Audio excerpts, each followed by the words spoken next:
On May 25th, the Cathedral Church of the Holy Trinity begins its 200th anniversary celebration of dedication. So join us on the 25th of each month for glimpses of our past as we imagine and dream our way into the future. Take a glimpse with us as we celebrate. Look out on all of our social media platforms for glimpses of Holy Trinity Cathedral. Hi folks, a pleasant day to each and every one. It's your boy Gerald Hendrickson. And I'm here at this time to give you just a glimpse into my relationship with this holy place. My relationship with this holy place began in the very early years when I was baptized right here, confirmed right here by the first local bishop, Bishop Clive Abdullah. Of course, I'm still here worshiping. I'm now an ordained minister, ordained to the diaconate in 2017. So this place means a whole lot to me. And not just the physical space, but of course, the people that have traversed here and with whom I have had lasting relationships with. Some of the elders, some of whom have gone on, some of whom are still here with us, still making their contribution, and still molding minds and forming characters for God's kingdom. My corporate life here at the cathedral began in early 1975 when I joined I was one of the first members of the Holy Trinity Cathedral Adventurers Club, which was an organization catering for folks between the ages of 6 to 12 or 13, and I was privileged to be among one of the very first members of that club. We met on Saturday afternoons at 2:30 to about 6. At 2:30 we'll have Bible study, we'll have praise and worship, and then we'll have older members of the cathedral coming in to teach us little crafts and so on, little handicraft items with things like toilet paper rolls and clothespins and that kind of stuff. Then at times we'll visit some of the social outreach institutions. We'll visit the folks at St. Mary's Home in Tagarigua. We also went, I remember, to St. Michael's in Diego Martin, and to spend some time with these folks who are institutionalized and don't often see the outside. So we would bring our vibe, so to speak, to these folks from time to time in these institutions. Also, we'll go to some institutions of national interest.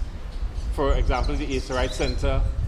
I remember having some enjoyable times at Lopino and Cora, where we'd go and have a river bath. Then I went on to the young adults. We had the young adults organization. And I made my little input there.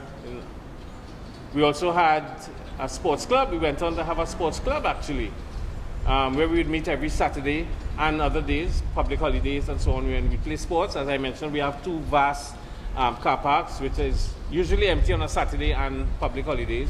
So we'll utilize those to play sports and so on, cricket, football, basketball. I remember at one time we had 2 table tennis boards in the parish hall. So we were quite versed in that. We were one of the best, actually, and there's no idle boast. The cathedral squad was feared. As a matter of fact, we call our team the Trinity Strikers Sports Club. Yeah, and we spent many years traveling. I remember having competitions in St. Columbus Parish Hall. We went to St. Paul Street Multi-Purpose Cultural Center. We went to the Gimpiat Complex and played tennis among some of the better players in the country. I remember that vividly, getting licks from some of the Edwards, the popular Edwards family in table tennis. Yeah.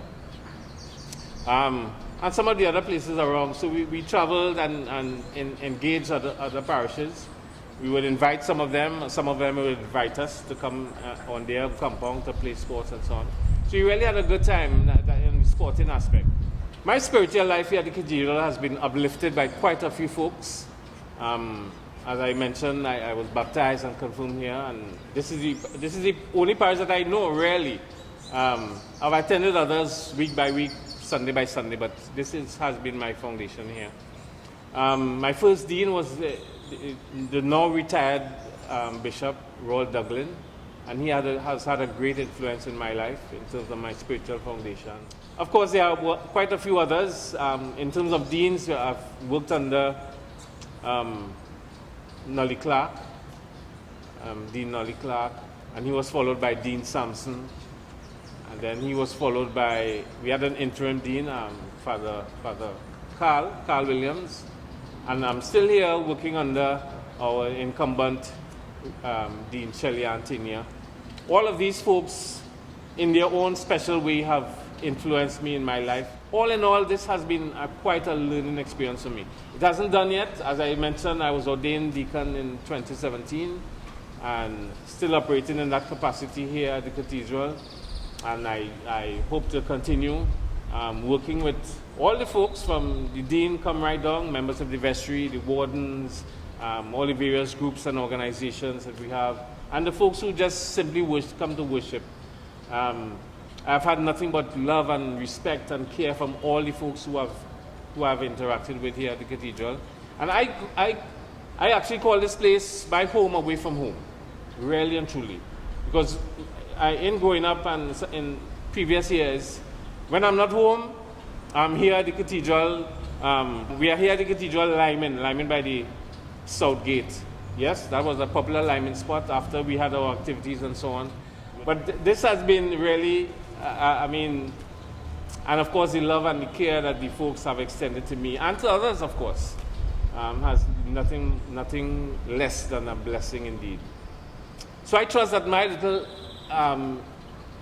insight into my relationship with the cathedral and the cathedral family.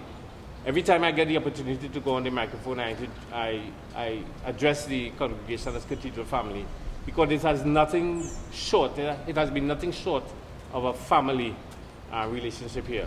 So I trust that all those who have passed through and continue to pass through the doors of this holy place will experience the same love and care and attention that I have experienced. And I would encourage anyone, if you don't have a place of worship, to come to our place of worship. If you are interested, you go to the office and you get the necessary information.